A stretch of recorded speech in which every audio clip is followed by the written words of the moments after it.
El trastorno del deseo es la principal disfunción que existe. Está más presente en las mujeres que en los hombres. Pero es importante hacer una aclaración en cuanto a la denominación.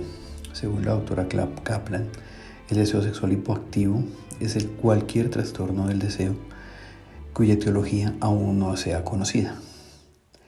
Regularmente tiene que ver con el exceso de energía. Se dice que el deseo es producido por presencia de energía excedente en el organismo, que aquellos estados en los cuales la energía se encuentra disminuida, que sean producidos por el hambre, la enfermedad o la desnutrición, serán causantes físicos del deseo sexual hipoactivo.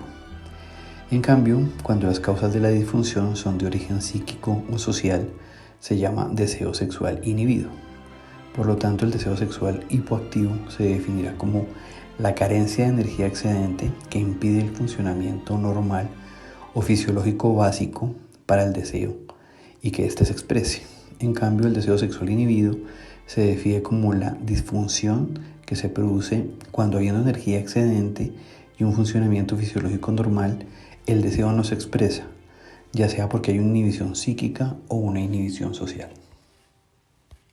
La simple falta de deseo o la disminución del deseo no puede ser considerado como un trastorno, ya que muchos pacientes tienen vivencias personales y pueden simplemente estar pasando por un momento en el cual el deseo no se exprese de una manera constante.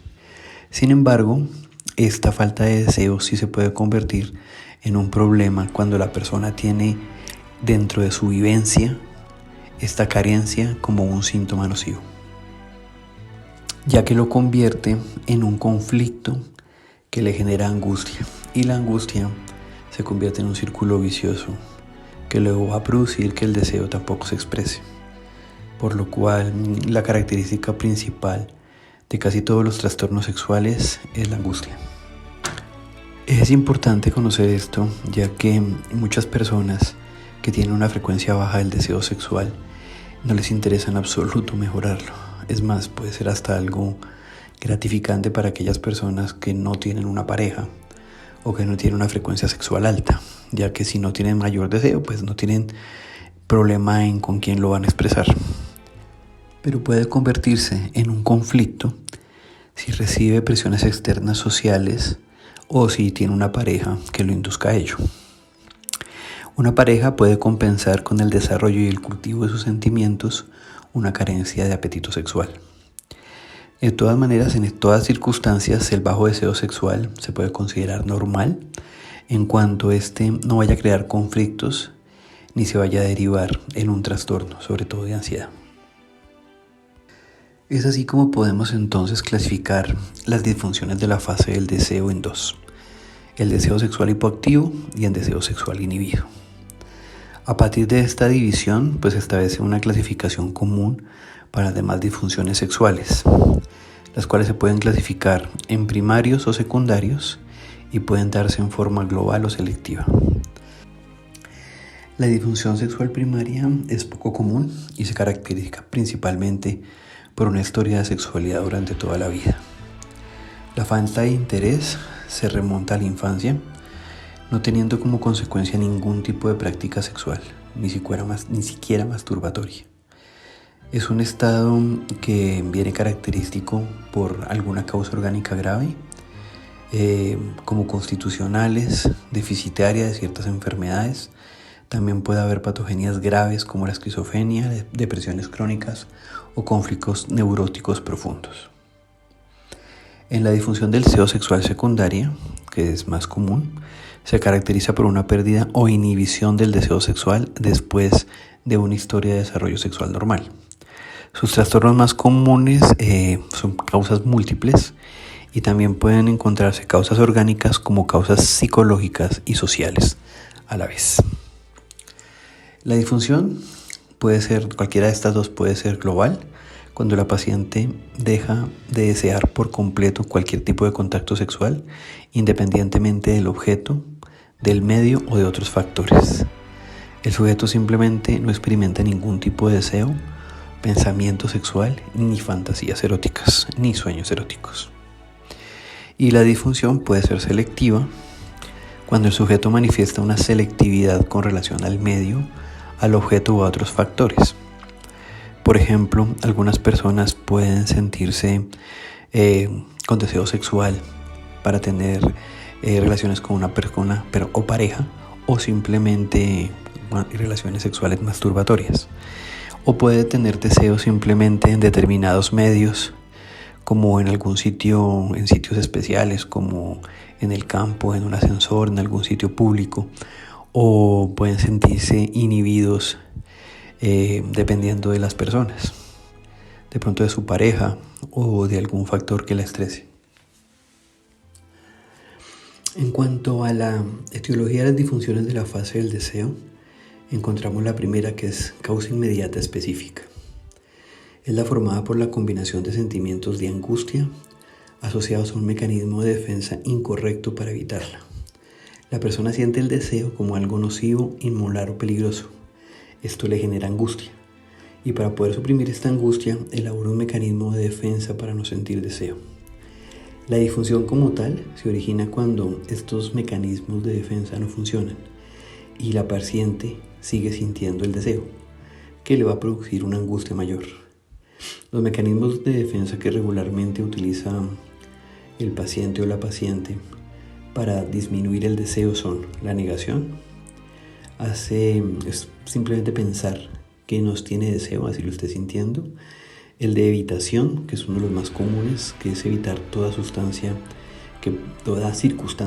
que pueda favorecer a la aparición de cualquier tipo de deseo. Y el de la distracción, que es tratar de tener la mente ocupada en otras cosas para que le impida sentir deseo.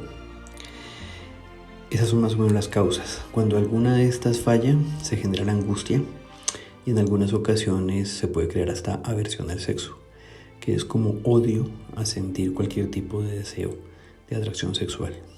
Sin embargo, una de las cosas que más angustia genera es que aquellas personas que tienen bajo deseo, en algunas ocasiones quieren aumentarlo, quieren volverlo más vivido, y al no poder generar este tipo de sensación, caen en la frustración, y esto les genera aún más angustia de la que ya tenían. En bastantes casos, la disfunción se da por ignorancia de las personas que manifiestan tener un problema anatómico, fisiológico, sexual o un comportamiento incorrecto ante el deseo. En estos casos, la causa específica inmediata no es el mecanismo de defensa que se use, sino la carencia de educación sexual que se reciba. En segundo lugar, tenemos la causa remota de la disfunción del deseo. Entonces, para elaborar un buen diagnóstico diferencial es necesario analizar todas las posibles causas remotas presentes en cada caso. Las causas remotas son las que se encuentran en los orígenes de la angustia, y estas causas pueden ser de tipo físico, psicológico o social. Dentro de esas causas, entonces, las causas físicas del trastorno del deseo son debido a factores físicos que le impiden el correcto funcionamiento del cerebro, bien sea a nivel neuronal o al ámbito químico de sustancias y de neurotransmisores. Las causas fisiológicas más comunes son la depresión endógena, el estrés grave, cierta administración de drogas o fármacos para enfermedades, ciertas enfermedades, sobre todo las enfermedades crónicas como diabetes, hipertensión, o el bajo nivel de testosterona, que también se puede presentar.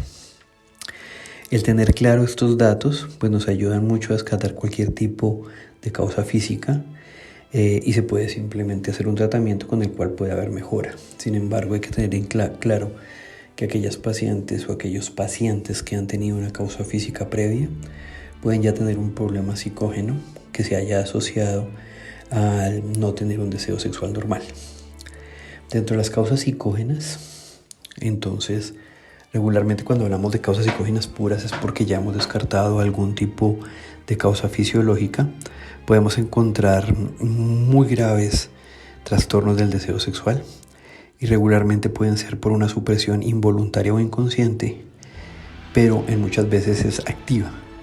Estos mecanismos de defensa frente a la angustia regularmente son motivadas por vivencias pasadas o actuales que no les ha generado ningún tipo de placer, Casi siempre puede ser una preocupación excesiva por complacer al compañero o la compañera, o porque hay experiencias sexuales que han sido ingratas o violentas.